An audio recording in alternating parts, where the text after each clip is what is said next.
The Sharks are circling as teams continue to show a lot of interest in trading for members of the St. Louis Cardinals, including All-Star Brendan Donovan.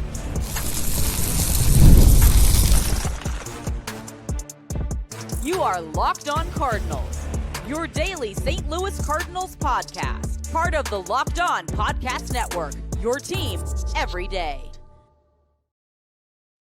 Hey there, Cardinals fans. I'm JD Hafford, a former national radio sports anchor, born and raised in St. Louis and a lifetime Cardinals fan. And welcome to Locked On Cardinals, part of the Locked On Podcast Network, now the #1 sports podcast network. Thank you to our everydayers for being here with us all along. And for those of you who are new, welcome in. I hope you enjoy the content. This is a show serving Cardinal Nation and giving you all the info about the birds on the bat. Today's episode brought to you by FanDuel. Right now, new customers can bet just $5.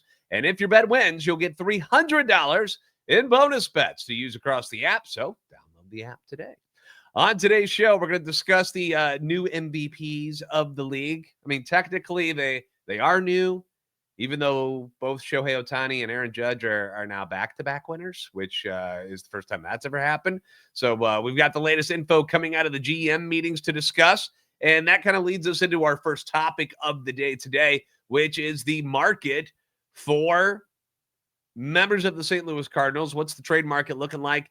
Specifically, Brendan Donovan, though. That is the name I'm going to focus on today because the Cardinals' lone all-star from this past season, Silver Slugger finalist, is reportedly getting a lot of attention from teams around the league who would love to have the services of Brendan Donovan in 2026 and beyond. Now, there's been a lot of reports from both the St. Louis media, the national media as well, discussing what the future of the Cardinals is going to look like and what it's going to look like for Brendan Donovan moving forward. Mark Feinsand from MLB.com is saying that the Cardinals may be one of the most active teams on the trade market this offseason.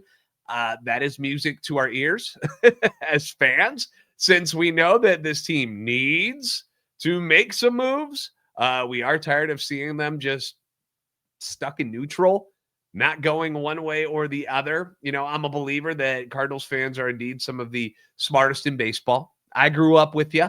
I know a lot of you. And as much grief as we caught this past year for Busch Stadium, basically being a ghost town for most games, the message was clear that the fans are done with this middle-of-the-road stuff. And I want to use harsher language than that, but it'll get me in trouble, so I'm not going to. But they're tired of it. And they needed the front office to pick a lane and stick to it. You're either rebuilding to become better later, or you spend and get aggressive to become contenders now. Straddling that line sucks. That is not where you want to be. It is a terrible place to be sitting. It is purgatory. It is terrible. And that is where the Cardinals have been for 3 straight years. Not going up, not going down, just kind of just floating along there. Awful. This year, we understand the direction better. We thought we understood the direction better going into last year, but, and I'm not going to put this on Mo, but the guys they wanted to trade, similar to the guys they want to get rid of this year, didn't want to leave. Nolan Arenado didn't want to leave. Sonny didn't want to leave. Wilson Contreras still doesn't want to leave. So guys that had value that they could trade away, they couldn't get rid of them. So instead they were like, well, we might as well keep everybody. We might as well keep Helsley and see what we can do with him maybe towards the trade deadline instead. It just screwed up the whole year, really. And this year, the direction is similar. It's the same path, but it feels like it's going to be more aggressive. It doesn't feel like Chaim Bloom is going to be handcuffed as much as John Mozeliak was last year. He doesn't mince words. The Cardinals are rebuilding the farm system. Bloom has been blatantly obvious about this and honest, and it's just like, this is what we're doing. Like, he has not been shy. We're rebuilding this farm system so that we can compete for championships down the line. And the ultimate goal is, we want to get there, but sustain that ability to compete each year. They want to win. Like, they're not saying we're not doing the tanking or anything like that. Chaim Bloom and company want to win. Of course they do. They want people in the seats. They want, money coming in. Like, that's important. But winning in 2026 and 2027 is not the end goal. It's winning in the years like 2028 and beyond to not only get to the penthouse where the upper tier teams party again. You know, you want to be up there with the unlimited champagne, the caviar, the lobster, but you want to stay there. You don't want to just, bounce in and say, what up? And then be gone again. You want to stay there and never fall back to where they are now, where, we're serving crackers and spray can cheese at our parties. Although I'm not afraid to eat that stuff. You give me enough Budweisers, you put that in your system, you get enough of them. That stuff don't taste so bad. But to get to that point, they got to move guys, right? We know they got to move guys. It's going to happen. We know the story with Nolan Arenado and Sonny Gray, who are under control through 2027, have no trade clauses, both want to win. They want to be someplace where they have a better chance to do that. And again, neither of them is like bashing St. Louis. They're not bashing the Cardinals and demanding trades out of town because they're so unhappy. It's such a miserable experience. That's not what has been going on at all. Behind the scenes, I have no idea. But from what we know, that isn't the case. But they get what the Cardinals are doing right now and where they are at this time with this whole thing and how they're moving forward with the organization. And both of them are now as open as ever to be moved if they find the right fit. Again, they still have the power to veto anything that the Cardinals come up with. They don't have to go anywhere. So if Heimblum strikes a deal with a team or a city they don't want to be in, they don't have to go. So there's still that problem. But I just feel like they're a little more open to what the rest of the league has to offer as far as giving those guys a chance to go someplace and win. And that's what they're going to be selling to them. So what you get in return, Nato's not going to fetch you much at this point with the decline offensively, the contract. None of that is really that good right now. Sonny could certainly score you some good prospects in return, but he's so expensive that's going to hurt your return. I mean, he's going to make $35 million this year, could make $30 million next year. You got the buyout involved there as well. So if the Cardinals don't eat a lot of the money that he's owed, that is certainly going to hurt your return on a Sonny Gray trade because that's just the way it is. And teams don't want, the Cardinals aren't trying to eat a lot of money. If they don't have to, they'd rather just move on. But at the same time, you're kind of trying to restock the cupboard a little bit here too. So there's going to be a little give and take there. But Brendan Donovan is the guy that makes the most sense to trade away that, he should be able to get you a very nice return because there's a market for someone of his capabilities. He's not old. He's in his prime. He's not expensive. Can play a ton of positions. He's a left-handed bat. Great guy in the clubhouse. What's not to love, right? And it begs the question, well, if he's so great, why are we getting rid of him? And the truth is this. They aren't ready to compete right now. Now, I could sit here and talk about how bright the future is for guys that I like Ivan Herrera and Burley and Mason Wynn and Victor Scott and Matt Swanson and Liam Doyle and Matthew Liberatore. I can tell you all of these good things about these guys, but that's still not a team that is prepared to make a serious run next season. They're just not. Now, could they surprise us? Sure they could. It happens almost every year, but the reality is they likely won't be ready to do that next year. Odds are against them. It's why Nato and Sonny probably won't be around. If this was a group of guys that was ready to win now, those guys wouldn't want to leave. They wouldn't have any interest in going anywhere else. But unfortunately, that's where we're at. Some other reasons. His contract is coming up soon. You could extend him, but there really hasn't been much chatter about that. I mean, you haven't heard much about it. At least I haven't. If I'm missing something, let me know.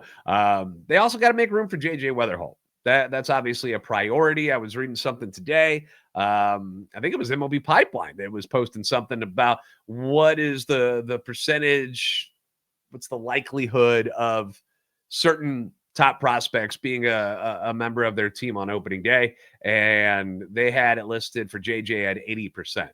So it's pretty good.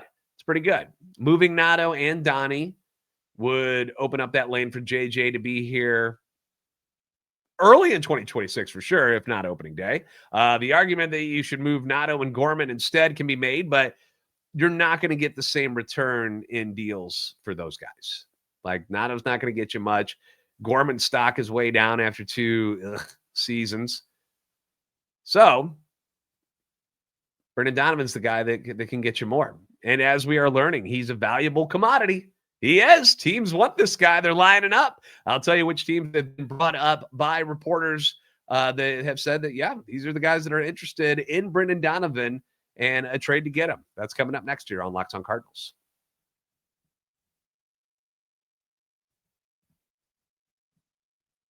The NBA is back, and there is no better place to get in on the action than FanDuel, the official sports betting partner of the NBA. Even if you miss the start of a game, we know it happens. Whether you have to go pick up dinner, you're coming back from the gym, you just miss tip-off, and you don't get your lineup in time. You're like, duh, I missed it. Well, that's not a problem. FanDuel has live bets on everything from who's going to score next to you can be so much later as it be down in the fourth quarter. They'll cover those fourth quarter comebacks for you. Plus, you can even combine your live bets into a same-game parlay for a shot at a bigger payout. It just keeps every game more exciting, especially when it's your team that's making that late push. You've got plenty of superstars to choose from. Victor Wembanyama, Nikola Jokic, Luka Doncic. I mentioned guys like I'm hoping Jaime Jaquez with Miami has a big week. He had a really good week last week. So hopefully he'll keep it up. Maybe his odds are good for you. Check it out. Right now, FanDuel is going to give new customers $300 in bonus bets when your first $5 bet wins. So head to FanDuel.com to sign up and play your game with FanDuel, the official sports betting partner of the NBA.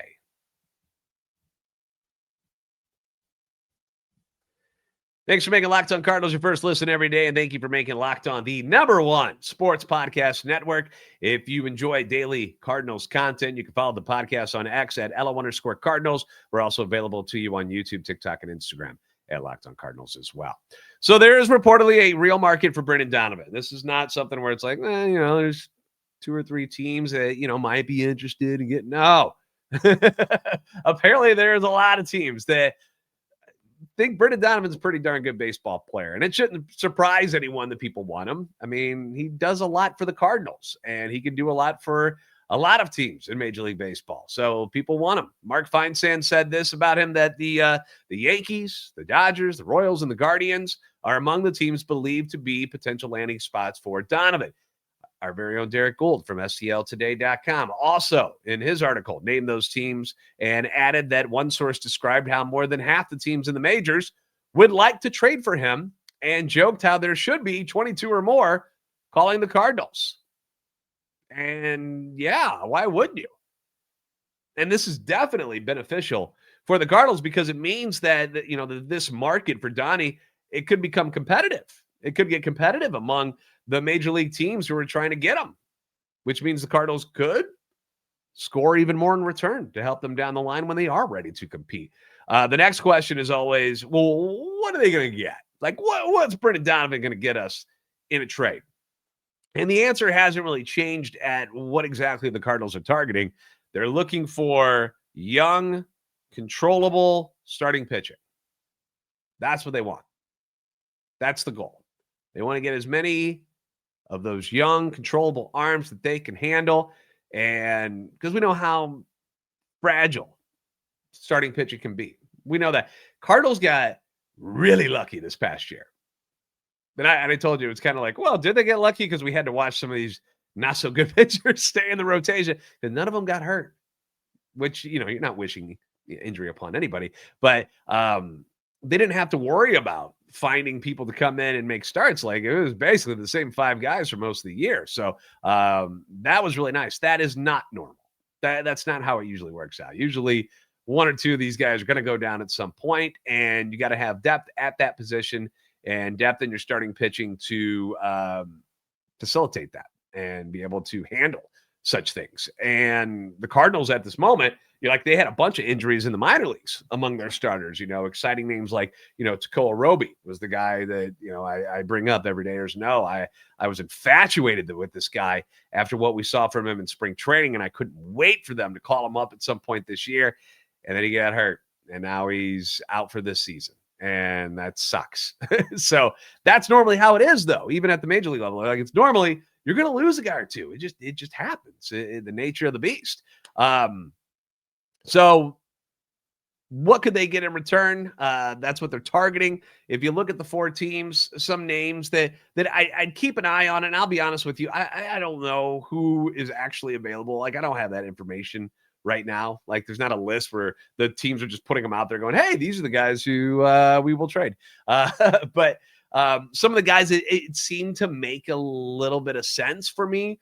I'll go through each team. For the Royals, to me, it looks like they got some lefty depth, like left-handed starting depth. So, Noah Cameron, who pitched against the Cardinals this year, was very good against them. He was solid. So you've got Chris Bubich, you got Cole Reagans that are names that I'd keep an eye on. Both of them got hurt last year, so got to make sure they check out with the medicals before anything like that. But Bubich was an all-star. He was money on my fantasy team until he got hurt. That was a bummer. That was a real bummer. In fact, I traded him for a 3-player for 1 trade for Tarek Skubal. And then Bubich went down like the next week. So actually, I got kind of lucky with that one. But 3 lefties for them shows me that, hey, one of those guys might be available. Cleveland's got 2 26-year-old pitchers in Logan Allen and Slade Ciccone.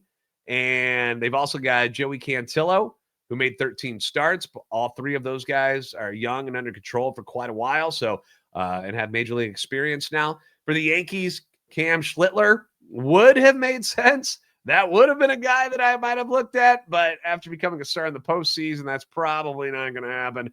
But what about Will Warren? He was in their rotation. That's a guy. What are their thoughts on Luis Gil after injuries again last season? And once again, the Cardinals would have to check the medicals and make sure he's cool. But 15-game winner not that long ago, and he's just kind of been bitten by the injury bug a lot. But somebody that, have their thoughts changed on him? Are they like, maybe we could move on? Carlos LaGrange. I think that's how I pronounce it. Could be Lagrange. I think it's LaGrange, though. That's how I've heard it said. But that's a prospect for the Yankees that's like AA, but looks like a dude that, could come up quick. Over to the Dodgers. They got a rotation next year of Ohtani, Snell, Glasnow, Yamamoto, and Hiroki Sasaki. He's not going to stay in the bullpen. He's not going to be a closer. So those 5 are already penciled in for next season. Does that mean somebody like Emmett Sheehan is available? I know this guy has never lived up to the billing, or just to the 1 game where he pitched against the Cardinals in 2024. Remember, we opened up the season in LA, and Bobby Miller came out and just shredded the Cardinals lineup. Has never had a game that good since. But he was like one of the top right-handed pitching prospects in baseball, and he has struggled mightily. Every time they brought him back up, something would go wrong. He'd get shelled. I think they made him into a relief pitcher down in the minor leagues this year. So if they've soured on him so much, can we get some Bobby Miller in there to see if the Cardinals can fix him, right? They got another lefty, Justin Robleski, who was a starter for most of his time in the minor leagues, but was in the bullpen this past year out of necessity because the Dodgers couldn't keep anybody in their bullpen. They kept getting hurt, or they weren't very good. What about prospect Jackson Ferris? I mean, they've got all this money tied into the rotation. Is there room for somebody like Jackson Ferris to come up and help them at any point? Or do they trade him for another piece to try to three-peat? You ask him, you find out. Could the Cardinals be able to get 2 guys from the Dodgers? Could you get Bobby Miller and one of these other dudes and then go get former Dodger Dustin May in free agency? How about that? Would that do anything for you guys? And what about some other teams? Like, I've had Locked On hosts that hit me up about what it would take to get Brendan Donovan, guys from the Angels, the A's, the Tigers, the Blue Jays. They're all interested. They'd love to have Brendan Donovan's versatility to move around the field, to move around their lineup. I'm just spitballing ideas here. Some of this might be outrageous, and some of these teams would never do any of this stuff. I feel like I'm being kind of reasonable. I feel like these are the guys you would ask for. I don't think Brendan Donovan's going to get you Like, he's not going to nab you a current number 1 or number 2 starter on a major league roster who's already in a rotation, but the 3 through 5 guys, bullpen arms, prospects, that they certainly should be on the table for the Cardinals. So in my mind, I'd love for them to get at least one starter that is major league ready. It's either already pitched in the major leagues or is on the cusp, was right there. And then I'd like to get another guy who maybe was at Double-A this past year, was looking to move up to AAA or got to AAA, and at the very end and only had a couple starts, but would possibly be major league ready in 2026 at some point. Doesn't necessarily have to be at the very beginning, but at some point. That's the kind of timeline I'm looking at when I'm thinking about these guys. And, if you're able to do that, and you can go Liberatore, McGreevy, Kyle Leahy, and then if Sonny is here, great. If not, you snag someone off the free agent market. You go spend a little bit of money. You don't have to go crazy. You don't have to go get Framber Valdez and spend, a ton of money. There are some decent bargains who are going to be out there that aren't going to cost you an arm and a leg. So I know it sucks as a fan to have to hear this stuff about one of our favorite players, but it's part of the business, and it's up to Chaim Bloom and his teammates to make sure that if and when they do trade these guys, that they get the best possible value in return, and one that will help build the foundation for the squad when they are ready to compete for a ring again, which, sooner rather than later. But there's a plan. Clearly there's a plan that they want to follow. They're not going to just deviate and start doing weird things. And as much as Donnie would seem to be a perfect candidate to keep around and help lead that rebuild, the contract situation where it is, his value on the market right now, it's probably going to be too good to pass up. So this is why. Because I get more questions about why are we trading Donovan more than anything. That's almost what everybody wants to talk about. And hopefully that helps explain it a little bit better, at least through my eyes. We're going to hit on some other news from the GM meetings, including the latest on the pitching market. Would the Cardinals be in the market to bring back one of their former pitchers? Because his name's out there. We'll talk about that coming up next on Locked On Cardinals.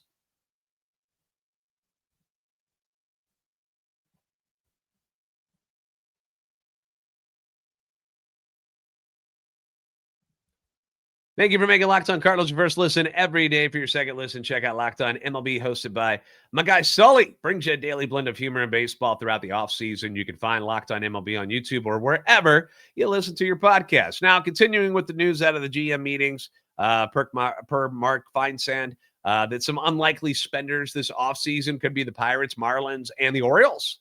The Orioles, that's an interesting team to me because for years we heard about all this young talent, how great they are, and they just needed a couple of pieces to add to it to get them over the hump.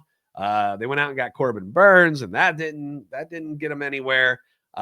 Pitching is still an issue with them, and they're in this window now where it's like some of these young guys, they're going to start to get expensive, so they need to get on it. So maybe they'll be willing to spend some this year to try to really chase a ring. Marlins, I don't know. They don't have a ton down there in Miami. A couple of good pitchers are available. We're going to talk about that in a second. But the Pirates, that's the team that we're most concerned about, since our division people, because they're trying to convince new Cy Young Award winner Paul Skeens that, hey, life is not so bad in Pittsburgh. Hold on. We don't want you demanding trades yet. Hold on. We can go spend some money. Now, I'm not here to throw stones. Personally, the more they screw things up, the better for the Cardinals. So we want them to keep messing up. But maybe they could, I don't know. It's hard to trust that, because I hear them say stuff like that. Yeah, we might get involved in some stuff. And then it never really seems to happen. I have friends that are Pirates fans, and they are let down every year. They are never hopeful. Let's put it that way. He also mentioned a couple of controllable pitchers that are rumored to be on the trade block. One of those includes former Cardinal prospect, Cy Young Award winner, Sandy Alcantara, and Edward Cabrera, both from the Marlins. Joe Ryan and Pablo Lopez from the Twins, Mackenzie Gore from Washington, Mitch Keller from the Pirates. See, like, you're going to go spend, but then you're going to go trade Mitch Keller. Like, I don't get what. Okay. See what I mean? Our guy Thomas Cobain from RedwoodRanch.com had Joe Ryan on his wish list this week, but the Twins apparently need to be blown away by an offer. It's got to be like I call them the Godfather offers. And the Cardinals, yeah, they got some things that they could trade to go get him, but this is not a winning window for the Cardinals right now. So I wouldn't expect anything like that to happen whatsoever.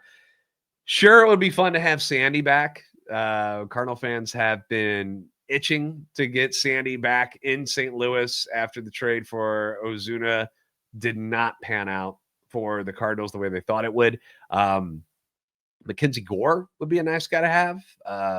But I just don't think this is where the Cardinals will be doing business this offseason. I feel like that's like a 2-year down the road situation where they would trade for guys that only have a couple years left of control. I just don't feel like they're there right now. It would be nice. It would be cool, right, to have any of those guys. But I would not get my hopes up for anything like that. The MVPs got announced last night. No surprise, Shohei Ohtani won in the National League. But in the AL, we knew it was a 2-horse race, right, between Aaron Judge and Cal Raleigh. I thought Cal was going to get it. I really did. And I felt that way just because of his ability behind the plate. You know, coming into the season, he's a platinum award winner behind the plate. Obviously, he's really good with pitchers because the Seattle Mariners pitching staff's very, very good. Destroyed the home run record for catchers, but in the end, Aaron Judge gets the W. So both the NL and the AL winner are back-to-back winners for the first time in the history of the award. Your AL Cy Young Award winner, back-to-back with Tarek Skubal. The only new face to win anything was Paul Skeens. Sounds kind of boring, really, when I say it out loud, but it's really hard to be mad about it because all of these guys were so good, unless you're in Seattle, where I'm sure you're a little upset that your boy didn't take home the trophy.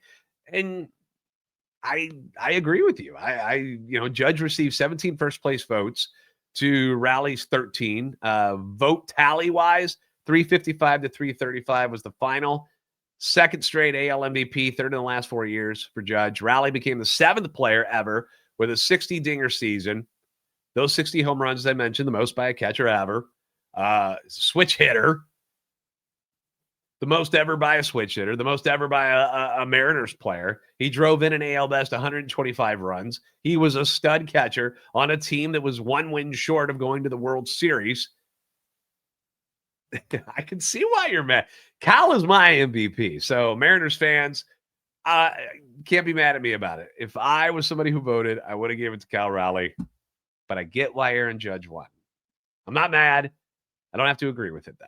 Ohtani, unanimous winner for his 3rd straight MVP, 2 straight in the NL, 4th in the last 5 years.